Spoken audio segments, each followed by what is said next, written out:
Greetings and welcome to the first quarter 2026 CBRE earnings conference call. At this time, all participants are in a listen-only mode. A question-and-answer session will follow the formal presentation. If anyone should require operator assistance, please press star zero on your telephone keypad. As a reminder, this conference is being recorded. It is now my pleasure to introduce your host, Chandni Luthra. Thank you. You may begin. Good morning, everyone, and welcome to CBRE's first quarter 2026 earnings conference call. Earlier today, we posted a presentation deck on our website that you can use to follow along with our prepared remarks and an Excel file that contains additional supplemental materials. Today's presentation contains forward-looking statements, including without limitation, statements concerning our business outlook, business plans, seasonality, and capital allocation strategy, as well as our earnings and cash flow outlook. These statements involve risks and uncertainties that may cause actual results and trends to differ materially. For a full discussion of the risks and other factors that may impact these statements, please refer to this morning's earnings release and our SEC filings. We've provided reconciliations of the non-GAAP financial measures discussed on our call to the most directly comparable GAAP measures, together with explanations of these measures in our presentation deck appendix. Throughout our remarks, when we cite financial performance relative to expectations, we are referring to actual results against the outlook we provided on our fourth quarter 2025 earnings call in February, unless otherwise noted. Also, as a reminder, our resilient businesses include facilities management, critical infrastructure services, property management, project management, loan servicing, valuations, other portfolio services, and recurring investment management fees. Our transactional businesses comprise property sales, leasing, mortgage origination, carried interest and incentive fee in the investment management business, and development fee. Finally, beginning this quarter, our financial results reflect the financial reporting changes we discussed on our fourth quarter earnings call and in our March 24th 8-K. Prior period results have been recast accordingly. I'm joined on today's call by Bob Sulentic, our Chair and CEO, and Emma Giamartino, our Chief Financial Officer. Now please turn to slide 3 as I turn the call over to Bob. Thank you, Chandni, and good morning, everyone.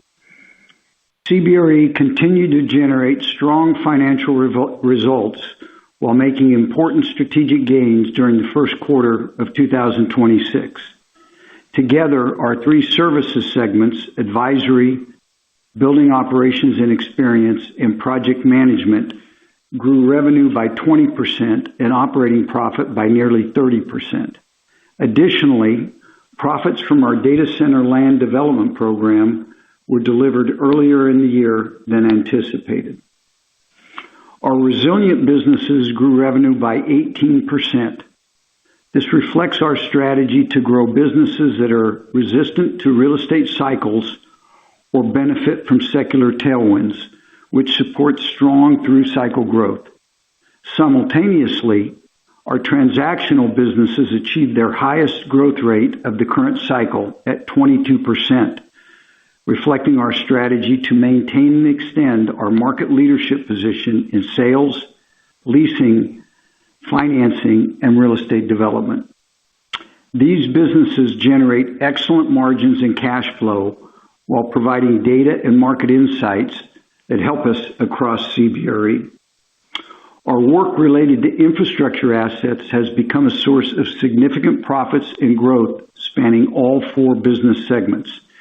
This consists of the services we perform for data centers, as well as power, telecom, and transportation assets, among others. This is also central to our strategy. We generated more than $3 billion of total revenue from infrastructure activities in 2025 and nearly $950 million in the first quarter. Within the BOE segment specifically, we've created a dedicated critical infrastructure services business line. This business line includes work for data centers along with the telecom and power assets captured in the Pierce business we acquired last year. Revenue in this business line totaled $1.7 billion in 2025 and $580 million in the first quarter and is expected to grow in excess of 60% this year. The strong momentum we saw during the first quarter in infrastructure services and across other parts of our business has continued in the early weeks of the second quarter. Considering this, we are upgrading our EPS expectations to a range of $7.60 to $7.80 for the year, which would result in more than 20% growth at the midpoint of the range. This assumes that the economic environment remains supportive. Emma will describe our outlook in more detail after she reviews the quarter. Emma? Thanks, Bob. Good morning, everyone. Our first quarter results exceeded expectations. Even without the pull forward of profits in our land development program, EPS beat our expectations by nearly 10%. In local currency, our services segments delivered 27% operating profit growth, and as Bob mentioned, nearly 30% with the benefit of FX. Given this relatively large FX tailwind, I will reference growth rates in local currency unless otherwise noted to best reflect our operating performance. Advisory services revenue saw continued strength in leasing and accelerated growth in sales. Leasing revenue grew 18% globally and 21% in the U.S. Industrial leasing grew 24% in the U.S. as occupiers continue to act ahead of tightening supply for first-generation big box facilities. U.S. office leasing revenue increased by 15%, with broad-based strength across gateway and non-gateway markets. Additionally, data center leasing revenue more than tripled from last year's first quarter. Outside the U.S., leasing revenue rose by double digits in Asia Pacific, led by Japan, while EMEA saw mid-single-digit growth. Global property sales revenue growth accelerated from Q4, rising 39%, led by the U.S. and Asia Pacific. U.S. property sales revenue increased 64% as all major property types delivered double-digit increases. Outside the U.S., growth was notably strong in Japan.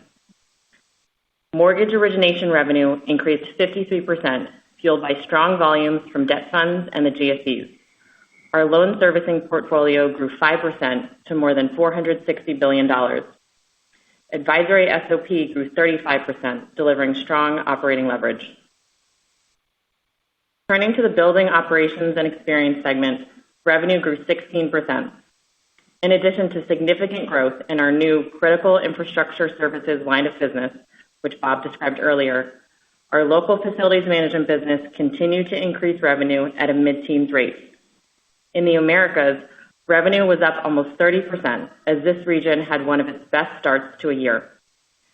Enterprise facilities management revenue also grew by double digits, led by the technology, industrial, and life sciences sectors. BOE's SOP increased 23%, with operating leverage driven by an amortization cost reclassification. Excluding this change, SOP growth was in line with revenue growth as expected. Turning to our project management segment, revenue increased 11%, while pass-through costs rose 9%. Growth was underpinned by strong infrastructure activity. Among real estate projects, growth was driven by the technology sector and was broad-based, led by double-digit growth in Asia, the UK, and the US. SOP grew 14%, reflecting operating leverage. In the real estate investment segment, SOP exceeded our expectations, driven by earlier than anticipated data center land sale profits. We continue to have embedded gains of approximately $900 million that will be monetized over the coming years. In investment management, recurring asset management fees increased, driven by higher net asset values. However, operating profit declined due to lower incentive fees and promote income. We raised $1.3 billion of new capital during the quarter and ended Q1 with more than $155 billion of AUM, in line with Q4's level. Now I'll discuss free cash flow and capital allocation. We produced $1.7 billion of free cash flow on a trailing 12-month basis, reflecting 78% conversion. As we've discussed previously, cash incentive compensation is paid out in the first quarter based on the prior year's performance. Due to the strong performance in 2025, free cash flow conversion was lower than the prior year's Q1. We expect to end 2026 with free cash flow conversion around the high end of our 75 to 85% target range. We have repurchased nearly $540 million of shares year to date, reflecting our continued belief that our share price does not reflect the sustained long-term growth trajectory of our business. As Bob indicated, we now expect full-year core EPS of $7.60 to $7.80, up from $7.30 to $7.60 previously. The increase is driven by our outperformance in the first quarter and early part of the second quarter, momentum in our infrastructure services-related businesses, and strong pipelines across our company. We are increasing our outlook for advisory and BOE. Advisory is now expected to deliver high teens SOP growth. We are expecting approximately 25% SOP growth for BOE, which includes high teens growth due to improved performance in the underlying business and the remainder due to the cost reclassification. There will be an offsetting increase to depreciation and amortization, resulting in a neutral impact to net income. Our SOP expectations for project management and REI remain unchanged. Our outlook assumes no material changes to the macroeconomic or interest rate environment. And in terms of seasonality, as a result of our first quarter outperformance, we expect to generate nearly 40% of EPS in the first half of the year, a higher percentage than we would typically achieve. With that, operator, we'll open the line for questions. Thank you. We will now be conducting a question and answer session. If you would like to ask a question, please press star one on your telephone keypad. A confirmation tone will indicate your line is in the question queue. You may press star two to remove yourself from the queue. For participants using speaker equipment, it may be necessary to pick up the handset before pressing the star keys. And our first question comes from the line of Anthony Paolone with JP Morgan. Please proceed with your question. Great, thanks, and good morning and nice quarter. My first question relates to just how you're thinking about the second half of the year, because the first quarter and first half looks quite strong. And so wondering if you can get into a little bit more of your thinking into how much of that maybe was pulling forward stuff you thought would happen later in the year versus just outright strength, and trying to get a sense of your conservatism or how you're thinking about 2H. Sure, Tony. So we increased the midpoint of our guidance from 745 to 770 of EPS, as you saw. As Bob talked about and I talked about, we pulled forward our development profits that we expected to generate later in the year to the first quarter. So there's no impact to our guidance for our REI segment. In terms of the raise from 745 to 770, a third of that is based on the outperformance in the first quarter in advisory and BOE, and 2/3 of that raise is increasing our expectations for the remainder of the year. Within advisory, we're seeing strong pipelines going into Q2, and especially in the U.S. And so despite the fact that there's uncertainty in the macro, we are raising our outlook in advisory for the remainder of the year. But remember that growth will still decelerate going into the second half, given we're working against tough comparisons. And then within BOE, we're raising our guidance for the remainder of the year slightly, given the strength in both critical infrastructure services and local. Okay, got it. Thank you for that. And then my second question really is the roughly $30 billion in pipeline and projects in Trammell Crow right now. Can you talk about how much is, say, industrial, data center, office, and so forth, and just the prospects of that? You mentioned the $900 million, just the prospects of that potentially just being further accelerated and seeing that as the year progresses. Yeah, Tony, the biggest portion of the Trammell Crow in-process portfolio and pipeline portfolio is in three areas. So industrial, multifamily, and data center land. The thing to know about Trammell Crow Company, forever that business has been really good at acquiring land, entitling land, improving land, and positioning land to be more valuable than it was before we got involved with it. That is a core competency of that business. And as we've moved through various parts of the cycle, we've aimed that business in areas that we thought had secular tailwinds. So if you remember coming out of COVID, CBRE was and continues to be a massive office building business. And COVID hammered everything about office buildings. But we moved aggressively into industrial land and family land and multifamily development, industrial development, and within 2 years, we were back to record earnings.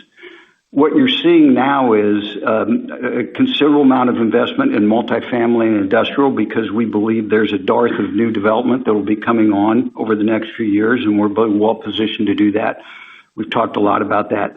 But we also, around the country, have secured dozens of land sites that have the potential to be data center land sites over time. And we're working with various data center users, especially the hyperscalers, to get that land entitled, get that land powered, get water to the land. And we think we'll have a relatively steady stream of opportunities in data center land over the next few years. It will be lumpy, for sure. It will be lumpy, and as evidenced by the first quarter, our harvest so far this year is kind of what we thought it would be for the first year, and Emma gave you some perspective on that. Okay, thank you. Thank you. And as a reminder, we would like everyone in the queue to limit themselves to one question and one follow-up. Thank you. Our next question comes from the line of Steve Sakwa with Evercore ISI. Please proceed with your question. Great. Thank you. Good morning. Maybe, Bob, if you could just maybe elaborate a little bit on maybe some of the conversations that you and the team have had with, some other C-suite executives, just more around kind of where their head is on the macro. And I realize that, the problems in the Middle East kind of occurred, fairly late in the first quarter. So, not much time to impact that business. And maybe that's tempering your enthusiasm for the back half a little bit. But just, how are you sort of thinking about leasing and sales? And I guess what would it maybe take to, to create more challenges in that business moving into the back half of the year? Yeah. A bunch of different things going on there, Steve. So one is what's going to happen specifically with regard to the Middle East and things that are directly impacted by the Middle East. One is what's going to happen to the economy more broadly. Big theme, obviously, is what's going on with artificial intelligence. Big theme is what's going on with job creation and will jobs disappear. So I'll comment on each of those. Starting with the economy. People feel generally good about the economy unless energy prices spike to the point where we end up in a situation where there could be a recession in parts of the world that are energy specific or energy sensitive, maybe global recession. I don't think people think that's going to happen, but they're worried about that. Most companies that we interface with are not particularly impacted by what's specifically going on in the Middle East. If you look at our company, none of our 4 business segments have as much as 5% of their profits in the Middle East, so it didn't impact us in the first quarter. It hasn't impacted us so far in the second quarter. Most of the companies that we're working with have not been massively impacted there or even all that materially impacted, and so they're watching like we are, but not that worried about that specifically. The whole AI job creation or job destruction thing that is unfolding and going and ping-ponging back and forth, lots of discussion around that, lots of headlines around all the jobs that are going to be eliminated by AI. And so we've tried to dig deep and get some kind of empirical underpinning based on the business we do with companies. And I will tell you that the market-facing headlines don't sync up very well at all with what's going on in our direct conversations with these clients. So to give you a statistic, if really there was this view that all these jobs were going to be eliminated by AI, you would think that the users of space would be backing off on their leasing of space, not just currently, but you would think they'd be taking shorter term leases for fear that they weren't going to need the space in the future. The average length of lease we're doing in office buildings today hasn't decreased by a day. It simply hasn't decreased. It's held steady for the last several years, and it's holding steady now. So the put your money where your mouth is thing would suggest that the fears around job losses aren't quite as high as the headlines. I can tell you for our company, when we look at what's going on, we anticipate some job loss in certain areas. So we have AI initiatives underway to create efficiencies in the company. And so, for instance, we have lots of people in call centers around the world, thousands of them. We think some of that, we think we can rationalize that by maybe as much as 25%. We're going to be able to cut back on research. We're going to be able to cut back on our human resources or people organization. But the most profound thing going on in our business today is we've moved into critical infrastructure and have built a big business in that area. And again, it was $3 billion last year in our services businesses, already almost $1 billion in the first quarter. We can't hire enough people. Our biggest challenge is across that business, we're having trouble getting the various skilled people we need. And we're not alone in that regard. I'm sure that anybody that's following the market is seeing the same thing. So there's a myriad of things going on when we talk to others in our sector and others in the companies we serve. But net, I would not say there's a lot of fear about what's going on right now, at least in the foreseeable future. Great. Thanks for that answer, Bob. Maybe just as a quick follow-up, Emma, I know you talked about the $540 million of buybacks. I think in the Excel file, it showed $530 million of actual buybacks in the quarter. Could you either provide a share count or an average buyback price that's associated with that 500? I just want to make sure we have kind of our shares moving forward accurate for the model. Yes, the price is in the high 140s, around 148. Great. Thank you very much. Thank you. Our next question comes from the line of Stephen Sheldon with William Blair. Please proceed with your question. Hey, thanks, and really nice results here. First, I wanted to ask about the training partnership with Meta around data center capabilities. I mean, Bob, you're just talking a little bit about some of the you can't hire enough people, I think, in critical infrastructure. So I guess, do you see similar opportunities with other big tech and AI companies? And then as we think about something like that, how is it more like a one-time revenue opportunity, or they're kind of recurring, resilient revenue streams that as you kind of they could be built as they could be supported by a partnership like this? I guess how are you thinking about these opportunities? It's definitively not a one-time thing. We're building a capability there in multiple cities around the U.S. to recruit, train, and place technical people to support Meta's data center initiative. And it is really, really hard to get those people. And we're recruiting and training those people and sending them not only into CBRE's teams to support Meta, but into our competitors and others in the market. They viewed us as having a unique ability to hire and train people. We have a big operation in that regard. We hire something like 30,000 people a year. And so that we ended up in that position. The bottom line is with these companies that we interface with to do critical infrastructure and data center work, there's a broad base of things that we can do to support them, and this is something that surfaced because of our brand and our scale and our breadth here in the U.S. and in other places around the world that we were well positioned to help them with, and we expect this to be an enduring service that we provide. Very helpful. Maybe then as a follow-up, just around the commentary on average office lease durations holding steady. Would be curious to know, with Industrious, you guys have the flexible co-working, business with Industrious. What have you seen there? Have you seen demand for more flexible space start to pick up?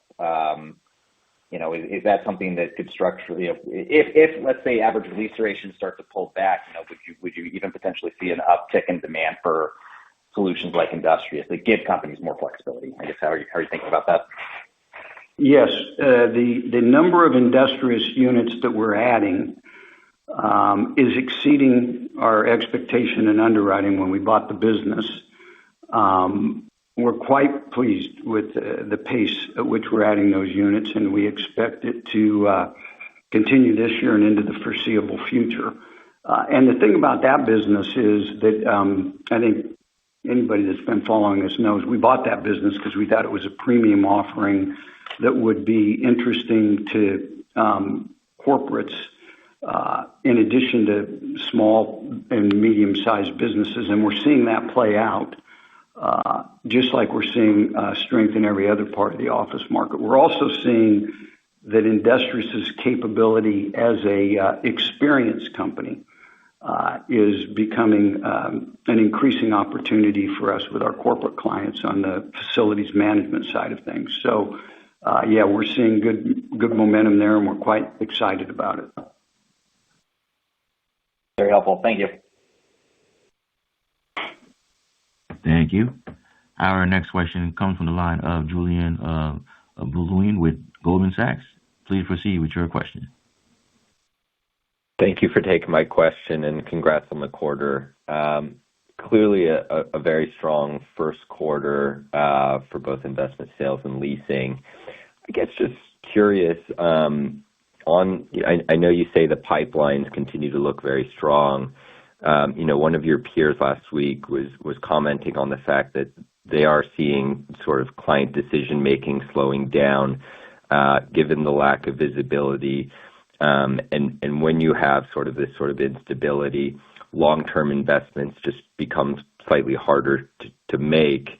I'm just interested, are you seeing any signs of that? And if we do end up seeing an impact, is your expectation more that we could see that in EMEA and APAC versus the US? I think there's more worry in APAC and Asia over the impacts of higher, and continental Europe a little bit over the impacts of higher energy prices. We really aren't seeing decision-making slowing down as it relates to industrial leasing or office leasing. Where we're seeing some slower decision-making is corporate capital investment, except for data center investment. And we think part of what's going on there is that resources are moving from other types of capital, real estate-related capital investment to data center investment. But there could also be a little uncertainty that's creeping into, capital investment is one of those things that tends to slow down a little bit when there is some uncertainty. So we have seen some decision-making slow down there, but really not on the leasing side. It hasn't surfaced yet it certainly hasn't surfaced in data centers. Obviously, Emma gave you those numbers, but it hasn't surfaced as it relates to kind of traditional warehouse leasing, traditional office leasing. Office leasing is strong all around the world, maybe a little less so in Europe. So we really aren't seeing yet that slowdown in decision making. We'll see how things unfold, but we're not seeing it now. That's very helpful. And maybe going back to the AI topic, I was wondering how your thoughts on the risk from AI have maybe evolved since last quarter. Do you still believe that your BOE segment is where some risk of disintermediation lies and less so on the capital market side? And I guess, how do you think about some of these headlines that are out there around sort of smaller AI-based startups that are reported to be gaining traction in smaller commercial real estate transactions and sort of bypassing traditional brokers in the process? And do you think there's a risk that if they prove themselves at sort of the smaller size transactions, that 6 or 12 months from now they could be used for $10 million or $20 million transactions? Yeah. Well, I'll kind of hit that at the end here. I'll walk you through how we think about AI. So we start by thinking about it like we do with everything. We are very driven by our strategy. And as you know, our strategy is to be diverse across asset types, service types, geography, and client types. And we very definitely have pursued this strategy of pushing resources into areas of secular tailwinds. AI is creating a considerable secular tailwind for our company right now, and it's fairly broad-based, to the point where I think our move into critical infrastructure and data center services is going to be at least as profound as our move into outsourcing was in the 90s and early 2000s, and much faster. Again, I want to reiterate some of the numbers we laid out. $3 billion, and this is independent of our land program in Trammell Crow Company. $3 billion of revenue last year, almost $1 billion of revenue in the first quarter, growing almost 50% this year. Some very strong opportunities for us to do M&A in that area because of the track record we've established for M&A. This is a good home for targets. It's a good home for employees. And our brand and history positions us well with clients. So a lot of opportunity there. We think that's the overwhelming impact to our business. The second thing we look at is what we can do to enhance the products we have. So if you go across our four segments, brokerage, building management, project management, we are developing AI-enabled tools in every one of those areas. We've been able to attract some very strong people. Again, I think our brand and our scale has helped us. There's a lot of interest in real estate. We've been able to attract some technology people and then some AI people that have helped us there. And we're very bullish about the products we've developed. I think it's going to help us do more business than we've done before. The next place is in efficiency. This is where there's going to be some potential loss of employees, and I commented on this earlier. We're going to see some efficiency in our offshore service centers. We're going to see some efficiency in our research area, in financial planning and analysis, in human resources. There's a lot of those areas, and we think the gains will be fairly significant. It's going to take time to get those gains because you have to develop the tools, and then you have to implement the tools, and then you have to reorganize yourself and limit. So there will be some eliminations there. Where we think we're most protected, and I commented on this last quarter, is in our transactional businesses. So our investing businesses, our brokerage businesses, our development business, where you lead with strategy and negotiations and creativity. And I know there's been commentary. We've read it. We've seen it. Oh, my gosh, in the brokerage business, there's all this data-related and financial analysis-related work that goes on that's going to be squeezed down by AI, which is going to cause revenues to be squeezed down. Well, if you really know how that business works, the vast majority of what we spend in that business goes to our brokers. The vast majority of what we spend. It doesn't go to financial grinding and analysis and data. We do a lot of work in data. We do a lot of work in financial analysis, but the majority of the expense is around brokers. And what the brokers provide is specifically this strategic help, this creative help, this negotiating help, the knowledge that goes beyond the data that's on the street.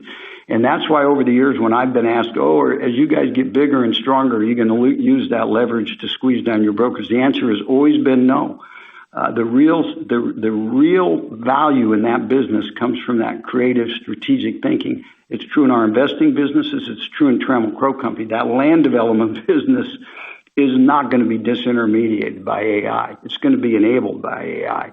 So we're not sitting here today. I'm sure there's going to be ways AI does stuff that it hasn't done before, and we're all going to figure that out over time. But we think we're reasonably well protected there. And then when you hear these anecdotes about some prop tech company that says they're disintermediating the brokerage business, I would ask them to show you their revenue stream and see what you get. Thank you very much. Thank you. Our next question comes from the line of Brendan Lynch with Barclays. Please proceed with your question. Great. Thanks for taking my questions. Maybe a few follow-ups on the data centers. How is the Pierce acquisition trending versus the $90 million of EBITDA contribution you had originally anticipated for 2026? And maybe in terms of expanding the data center platform, what are some of the other verticals or sub-verticals you could potentially expand into? Yeah. I'm going to answer the back half of that question, and Emma will have. Pierce, by the way, is not a big data center business. So it's telecom, power, etc. But in the data center business, we're seeing big impact in our brokerage business. We're seeing big impact in our building operation and experience business, where we formed this critical infrastructure line of business, and we're doing a lot of project work there. We're doing a lot of building management work. We do work on over 1,300 data centers around the world. And then, of course, we're continuing to see in Turner & Townsend in our big project business a lot of work. And we have opportunity to expand all those things. Turner & Townsend has primarily, over the years before we combined with them, been European, Middle East, Asia Pacific business with some activity in the U.S. Now they're growing rapidly in the U.S., leveraging the network of professionals that CBRE has. On the contrary, our data center services, building management, and small projects business in the white space has been primarily U.S., and now we're seeing a big opportunity to expand that in Europe and Asia. So those are some areas we're focused on. And I think Emma can talk about M&A, but I think if you look at the M&A strategy you'd be confident that there's opportunity for us in those areas around the world. Emma, I don't know what you want to add to that. Yeah, just add on Pierce, Brendan, specifically to your question. It's performing well in line with our expectations. One important thing to note is if you take the $600 and some million of revenue that we forecasted for 2026, you can't ratably lay that across the quarters because there is a seasonal element to this business, given that they're maintaining cell towers and wind farms and solar. So the weather has an impact on the revenue here. So if you exclude Pierce in the first quarter, our BOE revenue growth was mid-teens. Okay, great. Thanks. That's helpful. And maybe just one follow-up. If I heard you correctly, it was about $900 million of embedded profit in the land bank. And you talked about dozens of other land opportunities that you could monetize in the future. How should we think about the steady state contribution, understanding it's going to be lumpy, but just your ability to acquire attractively priced land and add some value-add components to it and kind of keep that pipeline steady over the next couple of years? Yeah, the $900 million is not land profits captured in Trammell Crow Company. It's all profits captured in Trammell Crow Company, including the land. And the data center land opportunity, we have lots of sites that we have the opportunity, the potential opportunity to monetize, but it's hard. It's really hard. You have to get approvals. You have to get power. You have to get water. And as a result, we have not been overly aggressive about forecasting what might happen there.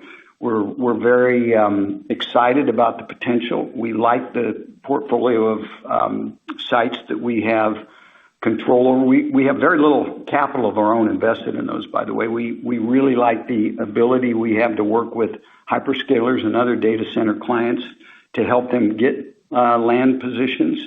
But we're knowing how hard that business is and the scarcity challenges around things you need and the public opposition and so on and so forth. We're being very measured about the outlook we're establishing for that. But the $900 million is all the profits we see captured in Trammell Crow Company today. Great. Thank you very much. We are filling that back up at the same rate we're emptying it out, I guess, is what I would say. Great. Thanks again. Thank you. Our next question comes from the line of Jade Rahmani with KBW. Please proceed with your question. Thanks very much. Wanted to ask about AI and how you've rolled it out to your teams. Could you quantify what percentage of your teams are using it, and if you're limiting who can use it? And what are you doing to maintain a closed loop system in terms of your data, where data is, the linchpin of value in that, business? Jade, we're like everybody else. We're working our way through that and trying to figure it out. And you didn't say it explicitly, but you kind of implied it. One of the things we're watching very closely is it can get really expensive really fast if you don't control who has the access to use it and what they can use it for.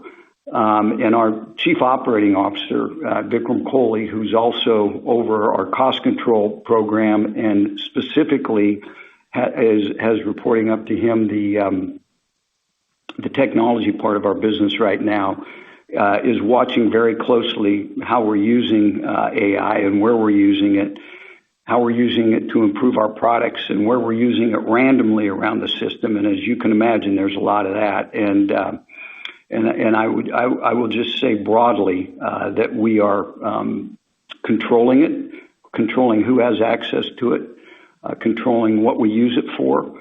And we're reasonably pleased, like we have been historically, that we're attacking new technology in a measured way where the benefit we're getting is in balance with the cost we're expending on it. But it's something you got to watch really closely. Thanks for that.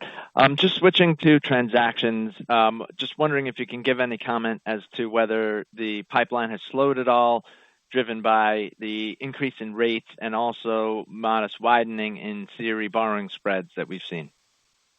So, Jade, the pipeline hasn't slowed at all. And going into Q2, the pipeline is actually stronger than we would have expected it to be at the beginning of the year.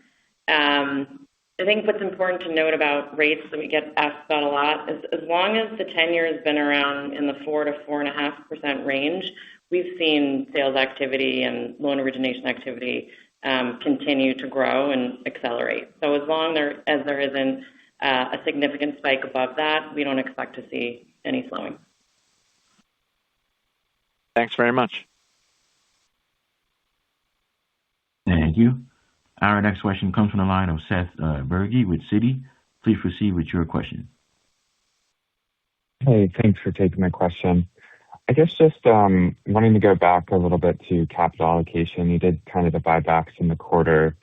And has AI changed the way you kind of think about your capital allocation priorities as you think about, buybacks or kind of resilient businesses that bolt on, or, is there any sort of incremental investments or kind of AI companies that you would look to kind of add to the platform? So our capital allocation priorities remain consistent, and they have over time. We are always prioritizing M&A. And if anything, as Bob mentioned earlier, we see even greater opportunity for M&A at this point than we have historically, especially in the data center space. And so we will continue to prioritize M&A, but of course, as you've seen, as we're monitoring our pipeline and thinking about what we can convert in a year, we're going to fill that in with buybacks, especially when our price remains undervalued.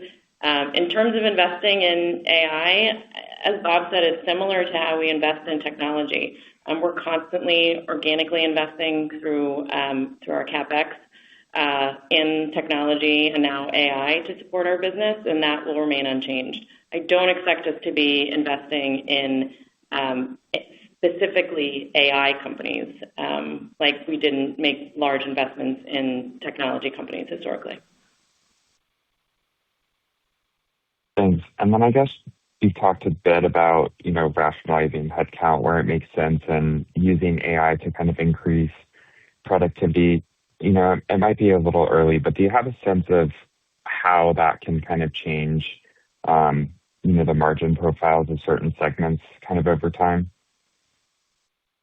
So it's very difficult to speculate how it will impact over time, but it will. I think it'll take a number of years, and it will start in our functions. I mean, Bob mentioned our HR teams, our shared service teams. But even those headcount reductions, we anticipate happening a few years from now versus immediately. So time will tell in terms of how that will explicitly impact our business. Great. Thanks. Thank you. Our next question comes from the line of Ronald Kamdem with Morgan Stanley. Please proceed with your question. Great. Just quick ones. Going back to sort of the BOE, I think you mentioned earlier in the call that the sort of the acquisition, the revenue growth would have been, I think I heard mid-teens, if that's correct. And I think the messaging has been that growth rate has been sustainable for quite some time. I guess my question is there a way to sort of double-click and think about how much of that growth is driven by existing tenants, expansion there versus sort of new businesses? And has that mix sort of shifted as the business has changed over the past couple of years? Thanks. So the way we think about that business is between our enterprise facilities management, our local business, and then now our critical infrastructure services business. So enterprise is a solid double-digit grower, low double-digit grower over time. Local, as it's been expanding into new markets, I mentioned earlier, we have still significant growth within the Americas. Our local business grew revenue in the Americas this quarter 30%. So that's bringing that growth above that low double-digit range. And then our critical infrastructure services business, as you saw, has tremendous growth within it. So it is going to keep that growth rate within our BOE segment in that mid-teens range and potentially above over time. Helpful. And I guess my second question is, as I'm sort of thinking about whether it's advisory services versus BOE versus project management, at sort of this point in the cycle, is the greatest margin upside still in advisory services because of potential transaction upside, or how do you guys think about sort of the potential margin uplift in some of those other segments? Thanks. So advisory has already gotten back to the 2019 level of margins, which we think is a relatively steady state margin for that business. There will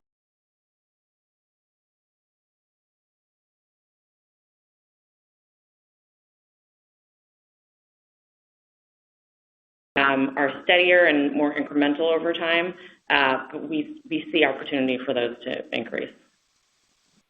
Thanks so much. Thank you. And we have reached the end of the question and answer session. I would like to turn the floor back to CEO Bob Sulentic for closing remarks. Thanks, everyone, for joining us today, and we'll talk to you again in 90 days when we report on our second quarter. Thank you. This concludes today's conference, and you may disconnect your line at this time. We thank you for your participation. Have a great day.